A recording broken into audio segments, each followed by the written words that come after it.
Kaisa ang mga Pilipino sa panalangin para sa paggaling ni Pope Francis na 10 araw nang nasa ospital at nananatiling kritikal. Nakatutok si Mari Zumali. Nitong linggo sa gitna ng balitang kritikal ang lagay ni Pope Francis, binigkas ni Luis Antonio Cardinal Tagle ang espesyal na panalangin para sa Santo Papa sa Roma.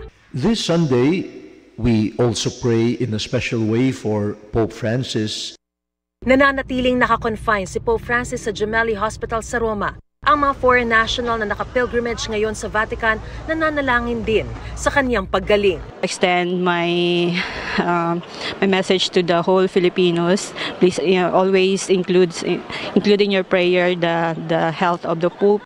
Si Pangulong Bongbong Marcos ipinahayag sa social media ang kanyang pakikisimpatya sa kondisyon ng Santo Papa.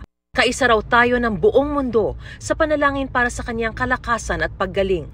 Ang Catholic Bishops' Conference of the Philippines o CBCP naaalarma raw sa kalagayan ngayon ng Santo Papa. May binanggit na siya na he may not make it this time.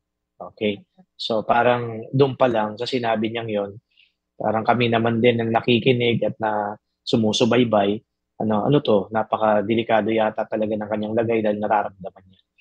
But then again, sa ganitong mga pagkakataon, we can only trust in the power of the Almighty. Ayon sa official communique ng Holy See na inilabas sa media, naging restful naman daw ang ika-10 gabi ni Pope Francis sa Gemelli Hospital sa Roma. Sabi pa sa pahayag, and I quote, "The night went well, the Pope slept and is resting." End of quote.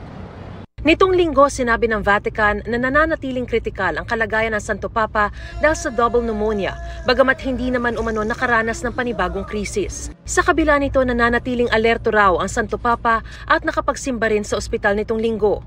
Sa kanyang social media, nagpasalamat din ang Santo Papa sa lahat ng nagdarasal para sa kanya. Partikular daw siyang tinamaan sa mga sulat at guhit ng mga bata. Hinikayat din ni Pope Francis ang lahat na ipagpatuloy ang misyon ng may saya at pagmamahal para sa kapwa. Para sa GMA Integrated News, Mariz Umali, Nakatutok, 24 Oras.